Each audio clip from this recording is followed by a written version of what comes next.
Hello friends, എല്ലാവർക്കും tech and tips യൂട്യൂബിൻ്റെ മറ്റൊരു പുതിയ വീഡിയോയിലേക്ക് സ്വാഗതം.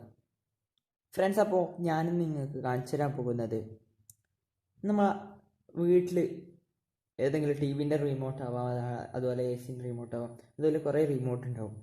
അതെല്ലാം നമ്മൾ മോശമായ റിമോട്ട് ചാടിക്കളയായിരിക്കും പതിവുണ്ടാവില്ല. അത് ചാടിക്കളയാണ്ട് നമുക്കതെങ്ങനെ നേരെ കിടക്കാമെന്നാണ് ഞാൻ ഈ വീഡിയോയിലൂടെ നിങ്ങൾക്ക് പറഞ്ഞു തരാൻ പോകുന്നത്. ഗൈസ്, അപ്പോൾ നമുക്ക് നേരെ വീഡിയോയിലേക്ക് പോകാം. വീഡിയോയിലേക്ക് പോകുന്നതിന് മുമ്പ് എൻ്റെ ചാനൽ ഇതുവരെ സബ്സ്ക്രൈബ് ചെയ്യാത്തവരുണ്ടെങ്കിൽ തീർച്ചയായും സബ്സ്ക്രൈബ് ചെയ്യുന്നതോടൊപ്പം അതിനടുത്തുള്ള ബെല്ലൈക്കൺ കൂടി ഒന്ന് എനേബിൾ ചെയ്യുക.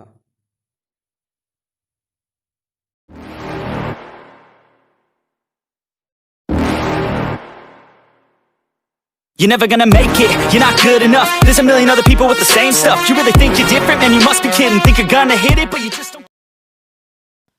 ഫ്രണ്ട്സ്, അപ്പോൾ നമ്മൾ ആദ്യം ചെയ്യേണ്ടത് എന്താണെന്ന് വെച്ചാൽ റിമോട്ടിൻ്റെ ബോഡി ഒന്ന് അഴിച്ചു വെക്കുക.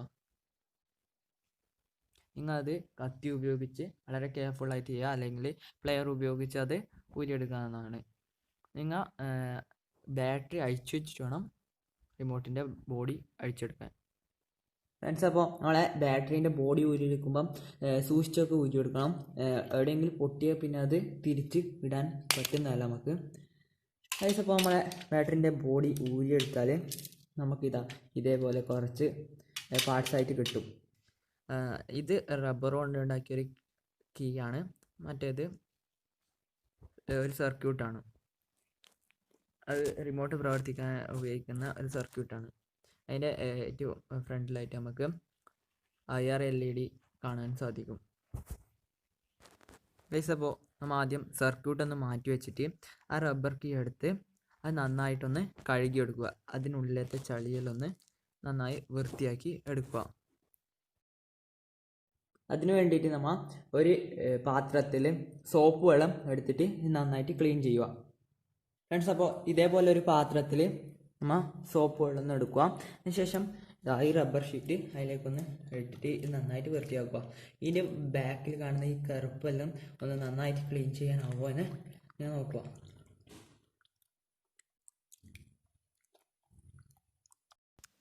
ഗൈസ്, അപ്പോൾ ഇതേപോലെ ചെയ്യുകയാണെങ്കിൽ അതിൻ്റെ ബാക്കിലെ ആ പൊടിയെല്ലാം ഒന്ന് ക്ലീൻ ആയിട്ട് കിട്ടും. അതേപോലെ ആ ബാക്കിൽ കാണുന്ന കറുപ്പെല്ലാം ഒന്ന് നമുക്ക് ക്ലീൻ ആക്കി എടുക്കാം ഇതേപോലെ ചെയ്യുകയാണെങ്കിൽ. ശേഷം അതൊന്ന് വെള്ളത്തിലിട്ടിട്ട് അത് മൊത്തമായിട്ടൊന്ന് കഴുകിയെടുക്കുക. നമ്മൾ ഇത് നന്നായിട്ട് കഴുകിയെടുത്തതിന് ശേഷം ആ റബ്ബർ കീ നമ്മൾ ഒന്ന് വെയിലത്ത് ഉണങ്ങാൻ വെക്കണം. ഒരു 3-4 മണിക്കൂർ ഉണങ്ങിയാൽ മാത്രമേ നമുക്കത് ഉപയോഗിക്കാൻ കഴിയൂ, പിന്നീട് ഉപയോഗിക്കാൻ കഴിയൂ. ഇത് ഉണങ്ങാത്ത പക്ഷം നമുക്ക് ഉപയോഗിച്ചാൽ ഷോർട്ട് സർക്യൂട്ട് സംഭവിക്കും. അതുകൊണ്ട് നന്നായിട്ട് ഉണങ്ങിയതിന് ശേഷം മാത്രമേ ഇനി ബാക്കിയുള്ള കാര്യങ്ങളെല്ലാം ചെയ്യാൻ പാടുള്ളൂ. അതുകൊണ്ട് ഈ റബ്ബർ കീ നമുക്ക് കുറച്ച് സമയം വെയിലത്ത് ഉണങ്ങാൻ വെക്കാം. ഓക്കെ ഗൈസ്, അപ്പോൾ നമ്മൾ നേരത്തെ മാറ്റി വെച്ച ആ സർക്യൂട്ട് ബോർഡും കൂടി എടുക്കുക. നമ്മളെ റബ്ബർ പാഡ് ഉണക്കാൻ വെച്ചതിന് ശേഷം നമ്മളെ സർക്യൂട്ട് ബോർഡ് ഒന്നും കൂടി എടുത്തതിന് ശേഷം നമുക്ക് ആ ബോഡിയിൽ നിന്ന് ആ സർക്യൂട്ട് ബോർഡ് ആയിട്ടൊന്ന് എടുക്കുക. അതിനുശേഷം നമ്മൾ മായ്ക്കാനിൽ ഉപയോഗിക്കുന്ന റബ്ബർ ഉണ്ടാവില്ലേ, വീട്ടിൽ റബ്ബർ ഉണ്ടാവും, അതെടുത്തിട്ട് നല്ല വൃത്തിയായിട്ടൊന്ന് ഓരോരോ കീയിലും ഒന്ന് നന്നായിട്ട് ഉരച്ചു കൊടുക്കുക. ആ സർക്യൂട്ട് ബോർഡിൽ സൂക്ഷിച്ച് നല്ല വൃത്തിയായിട്ട് ഉരച്ചു കൊടുക്കുക. ഗൈസ്, ഇത് എന്തിനാണ് ചെയ്യുന്നത് വെച്ചാൽ നമുക്ക് അതിൽ അടിഞ്ഞുകൂടിയിരിക്കുന്ന ചളികളെല്ലാം കളയാൻ വേണ്ടിയിട്ടാണ്. നിങ്ങൾക്കിപ്പോൾ റബ്ബറിലെല്ലാം കാണാൻ സാധിക്കും ഒരു കറുത്ത കളറിൽ ഒരു ചളി അതിൽ പറ്റിയിട്ടുണ്ടാവും. അതെല്ലാം നമുക്ക് മാറ്റിയെടുക്കാൻ വേണ്ടിയിട്ടാണ് ഇങ്ങനെ ചെയ്യുന്നത്. യെസ്, അപ്പോൾ നല്ല വൃത്തിയായിട്ട് അതൊന്ന് ഉരച്ച് ക്ലീനാക്കി കൊടുക്കുക. ഗൈസ്, നമ്മൾ ഇതേപോലെ ചെയ്യുകയാണെങ്കിൽ നിങ്ങളെ റിമോട്ടിലെ ഓരോ കീയും നല്ല വൃത്തിയായിട്ട് പ്രവർത്തിക്കുന്നതായിരിക്കും. നമ്മൾ ഇത്രപോലെ ചെയ്തതിന് ശേഷം ആ റബ്ബറിൻ്റെ പൊടിയെല്ലാം ക്ലീൻ ആക്കി കൊടുക്കുക. ഒരു തുണി ഉപയോഗിച്ച് നമുക്ക് ആ റബ്ബറിൻ്റെ പൊടിയെല്ലാം ക്ലീൻ ആക്കി കൊടുക്കാം.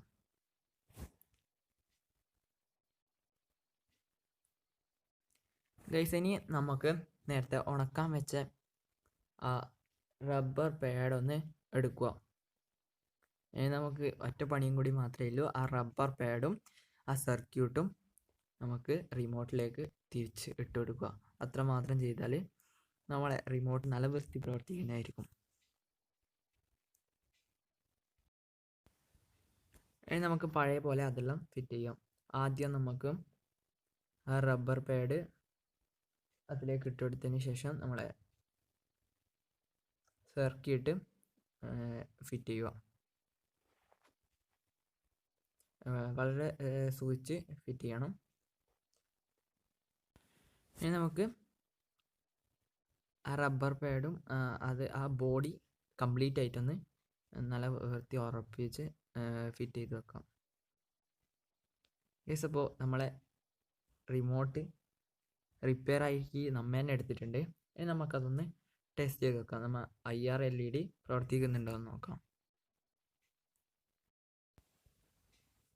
യെസ്, ഇപ്പോൾ നിങ്ങൾക്ക് കാണാൻ സാധിക്കും ഞാൻ ഓരോരോ കീ പ്രസ് ചെയ്യുമ്പോൾ നിങ്ങൾക്ക് IR LED ലൈറ്റ് നിങ്ങൾക്ക് കാണാൻ സാധിക്കും. ഒരു റോസ് ലൈറ്റ് നമ്മളെ ക്യാമറയിലേക്ക് ലൈറ്റ് ചെയ്യുന്നതായിട്ട് നിങ്ങൾക്ക് കാണാൻ സാധിക്കും. ഗൈസ്, അപ്പോൾ എൻ്റെ ഇന്നത്തെ ഈ വീഡിയോ ഇവിടെ അവസാനിക്കുകയാണ്. എൻ്റെ വീഡിയോ ഇഷ്ടപ്പെട്ടാൽ തീർച്ചയായും ലൈക്ക് ചെയ്യുക, ഷെയർ ചെയ്യുക, കമൻറ്റ് ചെയ്യുക. അതുപോലെ വീഡിയോ ഇഷ്ടപ്പെട്ടില്ലെങ്കിൽ ഡിസ്ലൈക്ക് ചെയ്യുക.